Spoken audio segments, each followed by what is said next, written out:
been in the US military for a long time and have been to a lot of battles. I had trained and trained for months on end, preparing to fight against one of the world's biggest powers. No matter how much I trained, there was never a moment where I didn't feel a shiver of uneasiness when the thought of facing the Russian army came to mind. It would truly be one of the biggest challenges yet. The days were long, the hours seeming to drag on as I continued to train physically, mentally, and tactically for every contingency I could imagine. Some nights I found it hard to sleep, the anxiety of heading into combat taking its toll. But I refused to give up. I was determined to give everything I had to protecting the nation I loved. Finally, the day came, and I was loaded onto a plane heading straight for my destination. As my comrades and I sat together in the plane, I could feel the same uneasiness I had felt all those months of training, but I also saw the sense of determination on their faces, as well as my own. No matter what happened, we were ready to fight, and we were ready to win. As we touched down on the war-torn battlefield, the reality of the situation hit me hard. Gunshots rang out all around us, smoke filled the air, and the sound of explosions were a constant presence. My heart raced in my chest, and I could feel a sense of panic trying to take hold. But I couldn't afford to give in to the fear. I steeled my nerves and led my comrades towards our objective, taking out any enemy soldiers who came our way. Every move I made was quick and calculated, my years of training and experience coming into play more than ever before. As I made my way through the chaotic battlefield, I held my assault rifle tight in my hands, the weapon feeling more comfortable than ever before. My M9 was holstered on my hip, ready to be whipped out at a second's notice. I kept my eyes peeled, scanning every possible place for a threat, my senses heightened and my heart pumping. All around me, my comrades fought bravely, taking down enemy after enemy with precision and skill. I could see the exhaustion on their faces, but their determination never wavered, and nor did mine. We continued forward, battling through one obstacle after another, getting closer and closer to our main objective. Shots rang out and explosions echoed all around me, but I moved forward with a steely resolve. I couldn't think about the danger or the fear. I had to stay focused on the mission at hand, to push forward no matter what. That's what I was trained to do, and that's what I was going to do, no matter the cost. I let off a few rounds from my assault rifle, hitting the enemy soldiers dead on and taking them out. My aim was true, my mind focusing only on the task at hand. I saw a few more Russian soldiers appear in my peripheral vision, and I quickly aimed and shot them down as well. There was no time to think, no time to feel anything beyond the adrenaline coursing through my veins. My hands were steady as I continued to fire at the enemy, my training taking over and making every movement fluid and precise. The sounds of gunfire and explosions filled my ears, the stench of gunpowder and blood filling my nostrils. I could see my fellow soldiers fighting alongside me, their faces set in grim determination. We pushed forward, our numbers thinning with each passing moment, but our resolve only growing stronger. Thump, thump, thump. The sound of my military combat boots stomped against the ground, adding to the chaotic symphony of the battlefield. Despite the dire situation, there was a sense of satisfaction in the sound of my every step, like a small reminder of my own determination and resilience in the face of danger. I continued my assault against Barkov's soldiers, firing at them with precision and effectiveness. No matter how many I took down, it seemed like more and more just kept coming at me. But I didn't let that deter me, my focus unwavering as I continued to push forward. My determination and sense of duty only grew stronger as I fought on, knowing the stakes and the importance of my mission. General Barkov and his army had to be stopped before they could attack the US, and the people of Urzikstan had to be freed from their tyrannical rule. I pushed onward, adrenaline fueling me and my mind sharp as ever. As I advanced to General Barkov's office, I looked around at the wreckage of the battlefield. The bodies of his soldiers lay scattered everywhere. My heart was still pumping from the adrenaline of the combat, but I knew I couldn't let my guard down, especially now that I was nearing my ultimate target. I entered the building silently, my footsteps soft and stealthy. I quickly attached a suppressor to my M9 handgun, knowing that Barkov's office would be heavily guarded. I didn't want to take any chances with alerting anyone. I needed to take out any guards quietly and quickly. I made my way up the stairs, my eyes scanning the area for any sign of movement. I could hear the faint sound of voices coming from the office, the language unmistakably Russian. I moved closer, my heart beating faster as the moment of my confrontation with General Barkov drew near. Finally, I reached the door to Barkov's office. I paused for a moment, taking a deep breath to steady my nerves. This was it, the moment I had been working towards for months. I raised my handgun and prepared to enter the room. I pushed open the door and stepped inside, my handgun raised and ready. The first thing I saw was Barkov, sitting behind his desk, a smug expression on his face. He looked up at me, a mix of surprise and anger in his eyes. I spoke firmly, my voice steady and filled with authority. It's over, Barkov. The US has won the war. Your reign of terror in Urzikstan has come to an end. You are no longer in control. Surrender peacefully and put down your weapons. Barkov glared at me, his eyes filled with anger and defiance. He slammed his fist on his desk, the sound echoing through the room. You think you can come in here and give me orders? I am General Roman Barkov. I answer to no one. I kept my handgun aimed at him, my grip unwavering. I knew I couldn't show any weakness, not with someone like Barkov. You have no power here anymore. Your army has been defeated, and Urzikstan is no longer under your control. Surrender now, or face the consequences. Barkov stood up from his desk, trying to use his height and authority to intimidate me. But I didn't flinch, my eyes locked onto his with a steely gaze. I wasn't going to back down, not now. I spoke again, my voice firmer and more commanding. Last chance, Barkov. Surrender now or I will be forced to use force. The more resistance you give, the harder this will be for you. Make the smart choice. Barkov's laughter filled the room, his smugness only infuriating me more. I tightened my grip on my handgun, my eyes narrowing. You think you're untouchable, don't you? You think you can just laugh in the face of danger and think you'll come out unscathed? You're wrong. I stepped forward, my voice becoming harsher and more direct. Enough playing games, Barkov. Lay down your weapons and surrender peacefully. You have no other option. You are surrounded. I felt my anger rising as Barkov continued to mock and taunt me. My fingers itched to pull the trigger, to end this all here and now. But I knew I had to keep my cool, to play this game on my own terms. I took a step closer to him, my voice low and deadly. You're wasting your breath, Barkov. You know you're done. You have no choice but to surrender. I had had enough of his taunts and mockery. Without hesitation, I raised my handgun and fired, the sound of the shot filling the room. Barkov's body slumped back onto his chair, his eyes wide and lifeless. I lowered my handgun, letting out a deep breath. It was over. Barkov was dead. Urzikstan was free. I looked down at Barkov's lifeless body, my anger and disgust rising up in me. I felt a strange sense of satisfaction and relief, knowing that the dictator was dead and Urzikstan was free from his rule. I couldn't help but yell at his corpse, letting out my anger and frustration. I picked up my radio and pressed the button, speaking into it with a sense of authority and triumph. Commander, this is Navy soldier Michael Brooks. I have taken down General Barkov. Urzikstan is free from his control, and the United States is safe. I could hear the commander's voice coming through the radio, surprise and relief in his tone. Commander, copy that Navy soldier Brooks. Good work on taking down Barkov. The United States is grateful for your service. Return to base immediately for debriefing and further orders. I felt a sense of pride and satisfaction hearing the commander's words. I had done it. I had taken down the dictator and liberated Urzikstan, and my country was safe. I spoke into the radio again. Copy that, Commander. I'm heading back to base now. I turned off my radio and holstered my handgun, taking one last look at Barkov's lifeless body. I felt a sense of closure, knowing that justice had been served. I took a deep breath and began to head out of the office, ready to return to base and debrief with the commander. As I walked out of the office, I couldn't help but feel a sense of satisfaction and accomplishment. I had been tasked with bringing down Barkov, and I had succeeded. Urzikstan was free from his rule, and the United States was safe. I made my way out of the building, the air still filled with the faint stench of gunpowder and smoke.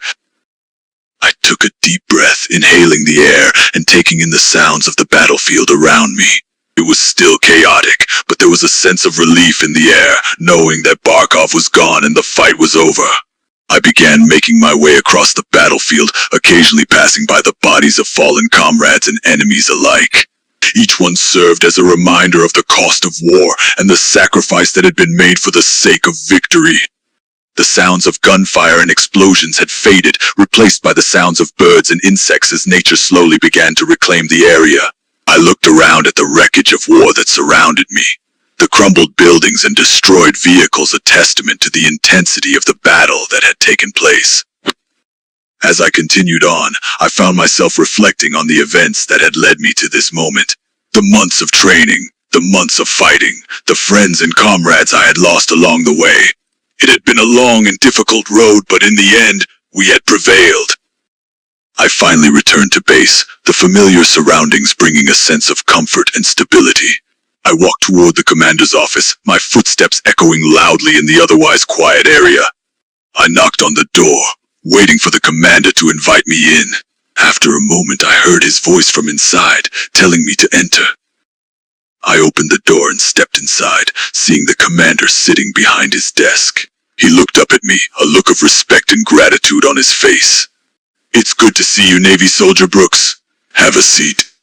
I nodded and took a seat across from the commander, feeling a mix of exhaustion and satisfaction in my bones. I knew that debriefing was going to be a long process, but I was ready to do it.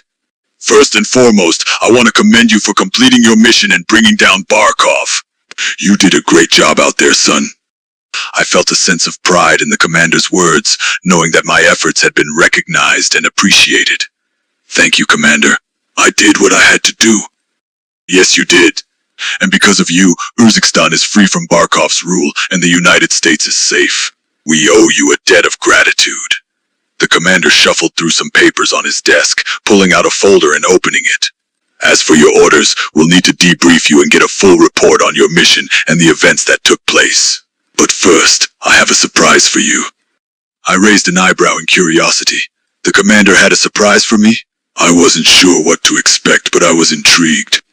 "Commander, I just received word from higher up the chain of command that they have granted you a well-deserved promotion. Congratulations, Navy soldier. You are now Navy Lieutenant." My eyes widened in surprise and disbelief. A promotion to lieutenant? I was speechless for a moment, still trying to process the news. But then a sense of pride and joy washed over me, my heart pounding in my chest. After the long and thorough debriefing session, I exited the commander's office, feeling a mix of relief and exhaustion. But that feeling was quickly replaced with a sense of pride and honor when the commander handed me the Medal of Honor as a sign of great appreciation for my service and bravery. The commander also informed me that I would be granted some time off from the military, a much-needed and well-deserved break. I held the heavy metal medal in my hand, admiring the intricate details and design. A sense of pride and accomplishment filled me, knowing that I had earned this award for my bravery and service to my country. With the medal secured in my pocket, I began making my way to my quarters. I couldn't wait to get some rest and relaxation after all that I had been through. I packed my belongings into my duffel bag, making sure I had everything I needed for the long trip back home. As I finished packing, I closed the bag and slung it over my shoulder, heading toward the airfield. The military plane was already on the runway, its engines idling as it waited for me to board. I walked toward the plane, feeling a sense of anticipation mixed with exhaustion. I boarded the plane, finding my seat among the other service members. The plane was quiet, but there was a sense of relief and contentment in the air. We all had our own stories to tell, but we were all returning home victorious after our efforts. I settled into my seat, resting my head against the headrest as the plane began to taxi down the runway. The plane picked up speed and soon we were in the air, heading back to the United States.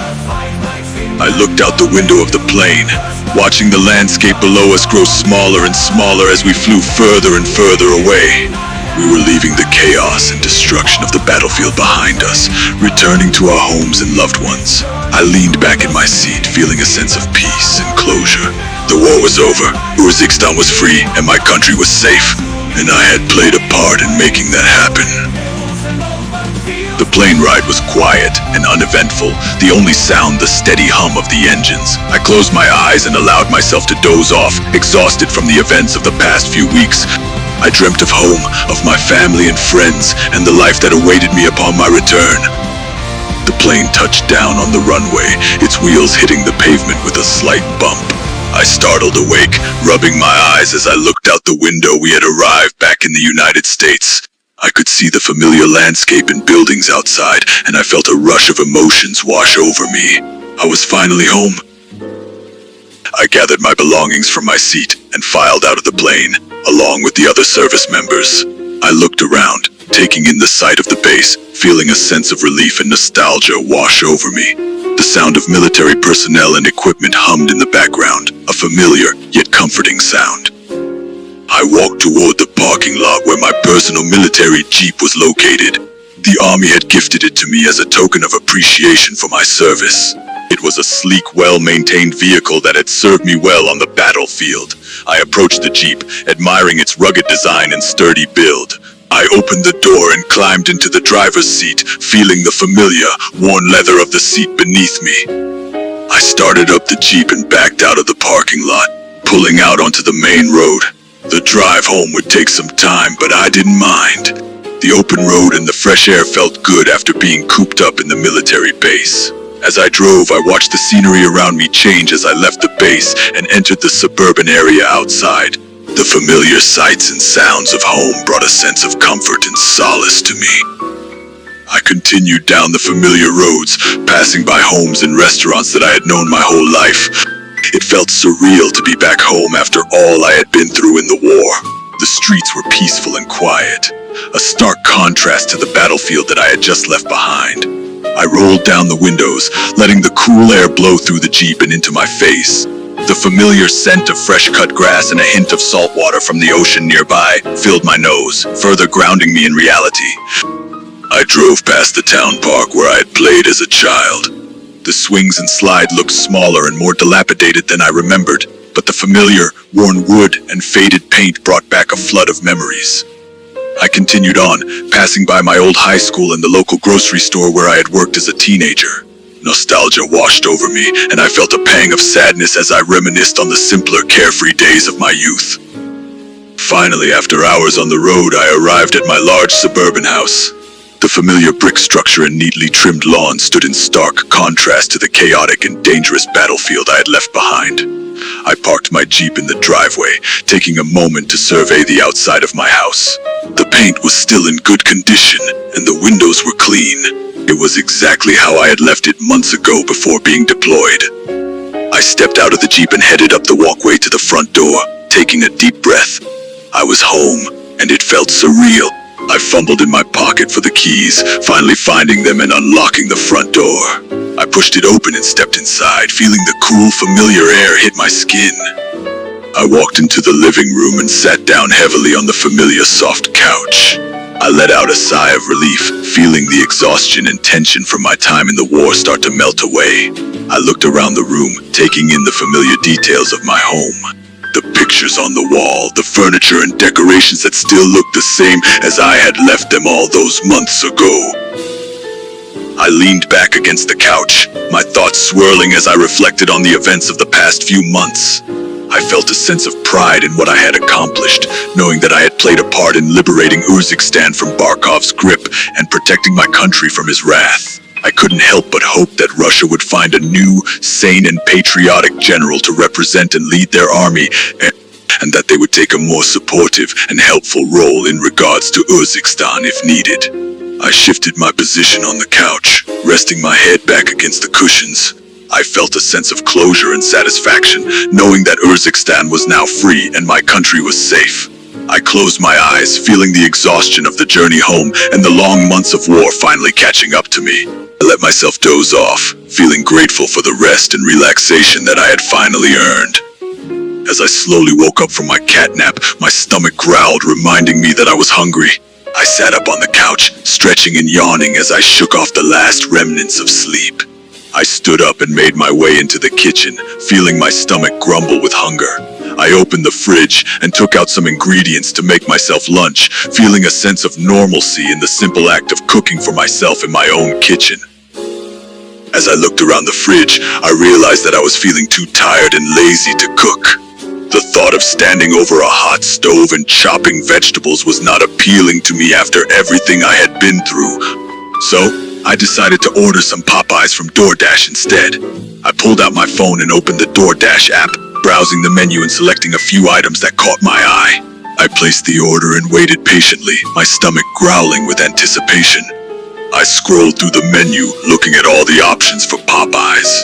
I decided to order a variety box with tenders, breasts, and French fries. But most importantly, I made sure to get a large salad to balance out the meal, as I took health and balance seriously, especially after the strict training in the Army.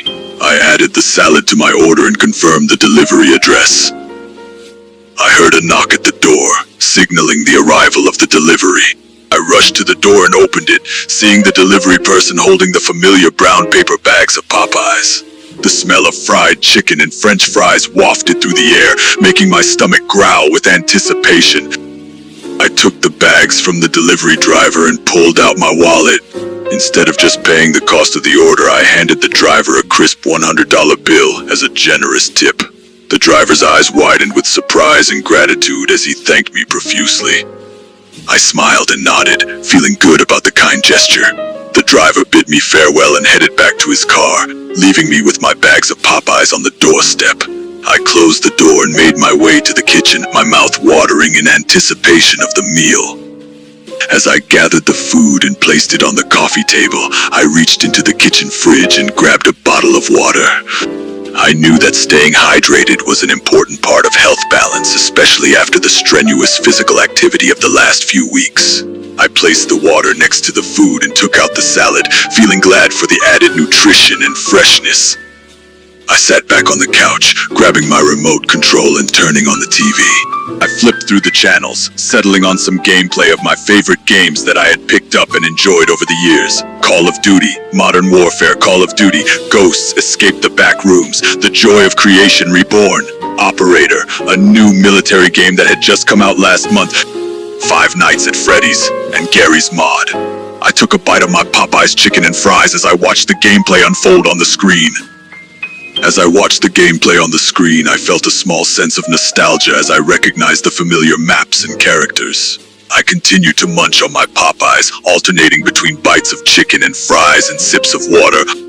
The crunch and spice of the chicken and the greasy, salty taste of the fries complemented each other perfectly, and I was truly enjoying my meal. I watched as the person playing the game navigated the treacherous backrooms, avoiding the many dangers lurking around every corner. I had played this game myself and knew just how difficult and scary it was. It was fun to watch someone else's perspective and see how they handled the challenges. I alternated between watching the Backrooms gameplay and the various Call of Duty games. I was impressed by the graphics and realism of Operator, the newest military game. It almost felt like I was truly in the heat of battle, fighting alongside my fellow soldiers. I chuckled as I watched the gameplay of Five Nights at Freddy's, remembering how scary and intense the game could be. The jump scares still got me every time, and I could almost feel the adrenaline pumping through me as the player attempted to survive the night. Finally, I turned my attention to Gary's Mod, where the gameplay was a lot more lighthearted and humorous. I watched as the player navigated through the familiar virtual world, creating and destroying whatever they pleased. I leaned back on the couch, feeling satisfied and content as I finished off my Popeyes meal. The combination of the games on the TV and the delicious meal in my stomach was the perfect way to unwind after everything I had been through. I took a gulp of water, feeling refreshed and at ease. I turned my attention to the salad, feeling guilty for almost forgetting about it. I grabbed a fork and began to dig into the leafy greens, feeling the fresh crunch of the vegetables and the cool, creamy dressing coating my tongue. As I ate the salad, I realized just how much I had been missing out on fresh, healthy food. The months of military rations and meals on the go had taken their toll on my taste buds, and the salad was a welcome change. I finished off the last few bites of the salad, feeling a sense of satisfaction and completion. I leaned back on the couch again, feeling comfortably full and content. The TV was still on, but I was starting to feel a wave of exhaustion wash over me again. I gathered up the trash from my meal and put it in the recycling bin in the kitchen. I then returned to the living room and sank back into the couch, feeling the relaxation and comfort wash over me. I leaned back against the cushions and took a deep breath, feeling a sense of peace and contentment settle over me. As I sat on the couch, my mind began to wander and I found myself thinking about the games I had been watching gameplay of. In particular, I started to wonder how the ignited animatronics from the Joy of Creation Reborn would react if they met a US Army soldier who had been sent to investigate and explore the abandoned house they lived in. As I continued to imagine the scenario, I found myself picturing myself in the soldier's place, holding a rifle and preparing to shoot at the charging, ignited animatronics. I could almost hear the sound of the rounds fired from my weapon and the whirring of the animatronics' mechanisms as they advanced towards me. I felt a sense of excitement and anticipation as I thought of the possibility of taking them down with military-grade weaponry. As my mind continued to wander, I suddenly remembered that the Joy of Creation house was actually located somewhere in the woods, just a few miles south. The thought of being able to explore the eerie house and face off against the ignited animatronics in real life sent a chill down my spine. Despite the fear, I couldn't help but feel a sense of excitement and anticipation at the thought of experiencing the horror in person. With a rush of confidence, excitement, and bravery, I decided that I would set out to explore the house tonight. I glanced at the clock on the wall, seeing that it was only a few hours until 10 p.m. I felt a sense of determination and purpose as I prepared myself for the long drive to the Joy of Creation house later that evening. I spent the rest of the day relaxing and getting ready for the upcoming event. I made sure to get plenty of rest and hydration, as I knew I would need all of my strength and energy. I also packed a bag with some essential supplies, including flashlights, extra ammo for my weapon, and a few other useful items. With an hour to go until I set out for the Joy of Creation house, I decided to make myself a pizza and a large salad for dinner. The fact that the house's design and atmosphere was based on the Five Nights at Freddy's franchise made me think of the pizza restaurant in the game, and so I couldn't resist making a small reference to it by having a pepperoni pizza for dinner. The pizza was warm and delicious, and the large salad helped me feel more balanced and energized. I knew that the journey to the house and exploration of the building would be both physically and mentally taxing, and so I wanted to make sure that I had plenty of energy and nutrients to draw from. As I cleaned up after my dinner, I started to wonder which primary weapon I should bring along with me. My choice for my secondary weapon was obvious, the M9 handgun, but choosing my primary weapon was a bit more difficult. I had a few options, but I wanted to make sure I chose the right one that would be most effective against the ignited animatronics. As I considered my options, I kept coming back to the M60 light machine gun, which was a powerful and heavy weapon known for its high rate of fire and large ammo capacity. I thought that it would be perfect for facing the ignited animatronics, as it would be able to spray them with a barrage of bullets and bring them down quickly. Plus, the attached ammunition box meant that I wouldn't have to worry about running out of ammo anytime soon. I smiled to myself as I thought about it, feeling a sense of familiarity with the weapon.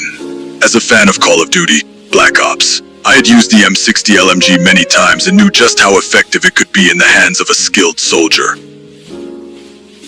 I grabbed the M60 light machine gun, making sure it was fully loaded and in working order. I also packed some extra ammo just in case. Next, I slipped on my military combat boots, knowing that I would need sturdy and reliable footwear for the trek to the house. After doing one last check to make sure I had everything I needed, I was finally ready to head out. I grabbed my military cap and placed it on my head, feeling a sense of duty and pride as I adjusted it to sit comfortably.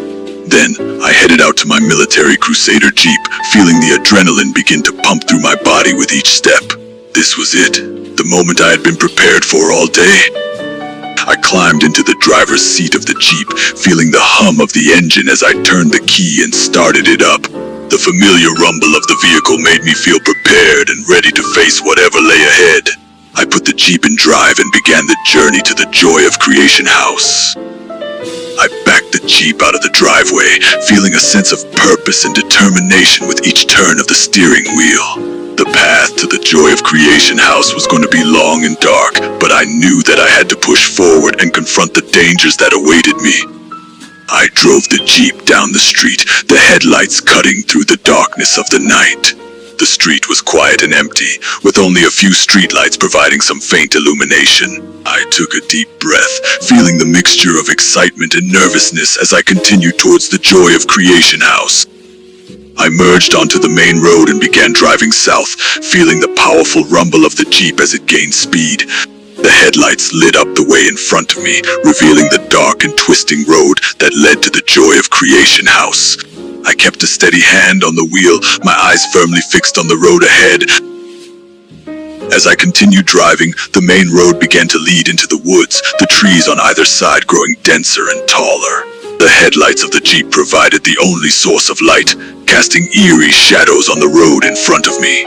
I knew that the house had to be nearby, and I felt a sense of anticipation mixed with anxiety as I pressed on. The headlights of the Jeep illuminated the road ahead, the path getting more narrow and winding as I continued deeper into the woods. I could feel my heart pounding in my chest, a mixture of excitement and nerves coursing through my veins.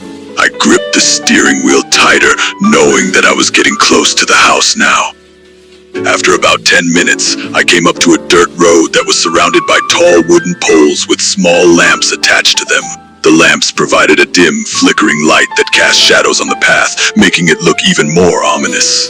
I cautiously pulled the Jeep onto the dirt road, the tires crunching on the gravel as I continued forward, closer to the Joy of Creation house. As I drove down the dirt path, lit only by the flickering lamps, the atmosphere felt suspenseful. The woods were dark and shadowed, the silence broken only by the crunching of the Jeep's tires on the gravel. I scanned the surrounding area, my senses heightened in the darkness, searching for any signs of the house. After a few more minutes, the Joy of Creation house finally came into view. The sight of it made my heart skip a beat. It was an old, dilapidated building with boarded-up windows and withered paint on the siding. The lampposts around the house cast a dim glow on the front yard, revealing a few overgrown bushes and a path leading to the front door. After a few more minutes, the Joy of Creation house finally came into view. The sight of it made my heart skip a beat. It was an old, dilapidated building with boarded-up windows and withered paint on the siding. The lampposts around the house cast a dim glow on the front yard, revealing a few overgrown bushes and a path leading to the front door. I parked the Jeep next to the fence, the gravel crunching under the tires as I slowed to a stop. I got out of the vehicle, the cool night air hitting me as I stepped into the front yard. I stared up at the old house, the dim lamplights casting eerie shadows on the siding. I took a deep breath, feeling my nerves kick in as I prepared to enter the Joy of Creation house. I grabbed my M60 light machine gun and my M9 handgun, feeling their weight in my hands. The cool metal was reassuring, a reminder of the power I held. I took another deep breath, steeling myself for the imminent encounter with the ignited animatronics that lay inside the house. I crept quietly to the front door, my weapons at the ready. I stepped through the front door and into the small corridor, feeling the worn wooden floorboards creak under my feet. The dim light from the wall lamps cast strange shadows on the walls, and the slow jazz music from the small radio playing added an eerie feeling to the atmosphere. I looked around, taking in every detail, my grip on my weapons tightening. I followed the path through another door and entered the main part of the house. The hallways were mostly dark, illuminated only by the occasional lamp.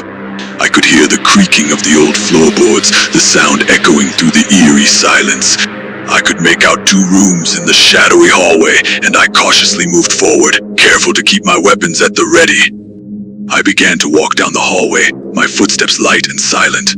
The house was eerily quiet, the only noise coming from the occasional creaks and groans of the building. I could feel my heart pounding in my chest, my senses heightened as I moved deeper into the darkness. I passed a few dimly lit lamps, the flickering light adding to the sense of dread and suspense. The storm outside, which had just hit, added to the ominous ambience. The sound of the rain pelting against the windows and the occasional clap of thunder made the atmosphere even more ominous and suspenseful, much like in the game. I clenched my weapons tighter, the feeling of anticipation and anxiety building with every step. I continued down the various hallways, my M60 machine gun held firmly in my hands, the beam of the flashlight piercing the darkness ahead of me. I kept my guard up, my eyes scanning the corridors as I searched for any sign of danger. The storm outside continued, the loud claps of thunder and the pouring rain only adding to the sense of suspense and foreboding. As I walked down the hallway, I suddenly remembered that Ignited Freddy could roam in this part of the house. The thought sent a shiver down my spine, and I gripped my M60 even tighter, my eyes darting around, searching for any sign of the animatronic bear. I froze as I heard the loud, clunky footsteps echoing down the hallway. The sound of metal against wood sent a wave of adrenaline through my body, and I raised my M60 higher, my finger on the trigger. I could feel my heart pounding in my chest as I waited for Ignited Freddy to appear. I peeked around a corner and saw Ignited Freddy walking down the hallway. The sight of the massive metal animatronic made my heart race, and my fingers tensed around the M60 in my hands. I knew that I had to act fast to take him out, before he discovered my presence. I quickly and quietly made my way down another hallway, putting distance between myself and Ignited Freddy. The thought of the large metal animatronic stalking the house made my skin crawl, and I knew that I had to stay vigilant at all times. I entered a small home office that was rather cramped due to the desk being placed very close to the wall. Despite the lack of space, the office was equipped with a few lamps and a computer, suggesting that it was used as a personal workspace. As I stood in the room, I noticed a second doorway leading into another part of the house. I exited the room and entered another hallway that connected with the corridor where I had seen Ignited Freddy walking. My mind raced as I considered my options. I knew that I would likely have to face the animatronic again sooner or later, and I had to be prepared. I checked the safety on my M60, making sure it was ready in case I had to confront Freddy. I continued exploring the other hallways of the house, taking care to stay out of Ignited Freddy's way. The sound of his metal footsteps echoed through the corridors, a constant reminder of the danger lurking around every corner. I moved stealthily, checking every room I passed and keeping my weapons at the ready. Suddenly, Ignited Freddy emerged from a doorway and spotted me, his cold, dead eyes locking onto me. My heart lurched in my chest as I realized I had been discovered. I quickly raised my M60, pointing it at the massive animatronic bearing down on me. Ignited Freddy roared and charged at me, his heavy footsteps shaking the floor beneath him. I immediately opened fire, the sound of gunfire ringing through the corridor. I sprayed rounds at Freddy, the loud, clattering impact of the bullets against his metal frame ringing in my ears. I managed to pump 15 bullets into Ignited Freddy, dealing some serious damage and causing him to collapse to the floor. The animatronic's mechanical systems powered down, bringing a momentary silence to the hallway. I relaxed slightly, taking a deep breath as I looked down at the disabled animatronic before me. I let out a small sigh of relief, a smile spreading across my face. A sense of satisfaction washed over me as I looked down at the immobile Freddy animatronic at my feet, knowing that I had taken him out with my weapons, just like I had imagined I would. I continued to explore the maze-like hallways of the house, navigating through the twists and turns as the storm continued to rage outside. The sound of rain and thunder echoed through the corridors, adding to the eerie atmosphere of the building. As I turned a corner, I spotted another door on the left wall. I approached it cautiously, my guard up as I prepared for anything that might be behind it. The thought of what could be lurking behind the door made my heart beat slightly faster as I reached out and turned the doorknob. As I opened the door and saw the stairs leading down to the basement, my heart sank. I remembered that Ignited Bonnie roamed the basement, and the thought of facing the more aggressive and faster animatronic in such a confined space made my stomach churn. I took a deep breath and began descending the stairs into the dark basement, my weapons held at the ready in anticipation and fear. I also remembered that Ignited Bonnie was even more fearsome due to his lack of a face, similar to Withered Bonnie from FNAF 2. The thought of being chased in the dark basement by a faceless metal monster made my skin crawl. I reached the bottom of the stairs and looked around, my heart pounding in my chest as I tried to spot Ignited Bonnie in the shadows. I began to explore the corridors of the basement, my senses on high alert. The basement was even more dimly lit than the upper floors, making it harder to spot Ignited Bonnie.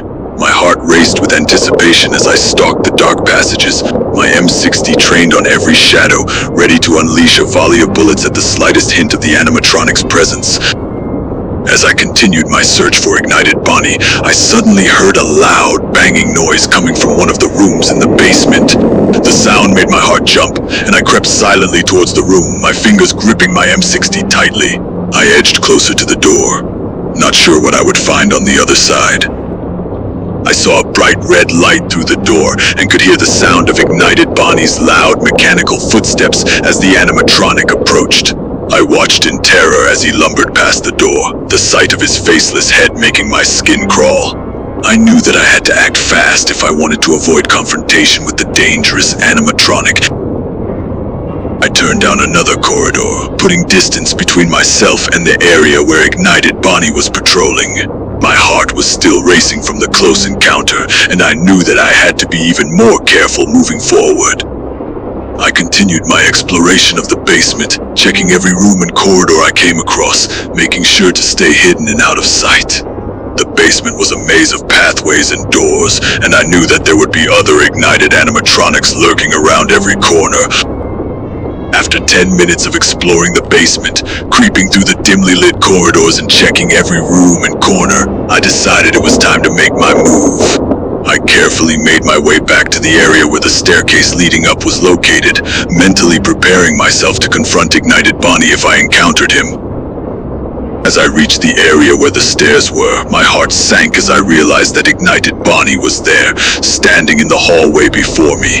The animatronic's large frame seemed even more menacing in the half-darkness, and the sight of his empty head made my skin crawl. I quickly raised my M60, aiming at the metal monster before me. Ignited Bonnie let out a loud mechanical roar and charged at me, his heavy footsteps thundering against the floor. I quickly opened fire, the powerful sound of my M60 filling the corridor as bullets ricocheted off the metal frame of the animatronic. Despite the bullets striking him, Ignited Bonnie kept coming, his metal hands raised like claws. I then aimed my M60 directly at Ignited Bonnie's faceless head, unleashing a barrage of bullets. The shots found their mark, the impact causing significant damage to the animatronic's upper body, including its head. Despite the serious damage, Ignited Bonnie stumbled but didn't go down, now even more enraged by the attack on his head. I continued firing my M60, the bullets tearing through Ignited Bonnie's body and causing even more damage. Finally, the animatronic collapsed to the floor, his system shutting down and powering off. The basement once again fell silent, the only sound being my own heavy breathing as I stared at the fallen form of Ignited Bonnie. With Ignited Bonnie neutralized, I carefully moved back through the basement and up the stairs, returning to the first floor of the house. I took a moment to catch my breath, the adrenaline still pumping through my veins from the encounter with the dangerous animatronic. A sense of pride and accomplishment washed over me as I reflected on my achievements in the house. Taking down Ignited Freddy and Ignited Bonnie, two of the dangerous animatronics patrolling the premises, felt like a significant accomplishment. However, I knew that the most challenging part was yet to come. Ignited Chica roamed around in the forest located at the back of the house, while Ignited Foxy patrolled the attic, both of them possessing stalking behaviors instead of just roaming around like Ignited Freddy and Bonnie. The thought of confronting these two dangerous animatronics filled me with a mixture of fear and determination. I recalled that to prevent Ignited Chica from catching me, I needed to look directly at her to make her remain stationary, but I had to be careful not to stare too long, or she would become enraged and charge straight at me. I also knew that to deal with Ignited Foxy, I had to shine the light on my M60 at him when his eyes lit up white. But if I did it at any other time, he would become agitated and charge at me with glowing red eyes and an angry growl. I approached the corridor that led to the back door of the house, mentally preparing myself to venture outside into the fenced-in section of the forest where Ignited Chica roamed. The thought of facing the animatronic in the dense foliage filled me with a mix of anticipation and dread. Before heading out the back door, I quickly reloaded my M60 machine gun, making sure I had a full magazine and was ready for whatever I might encounter in the forest. The click of the magazine locking into place brought a sense of reassurance as I took a deep breath and pushed open the door.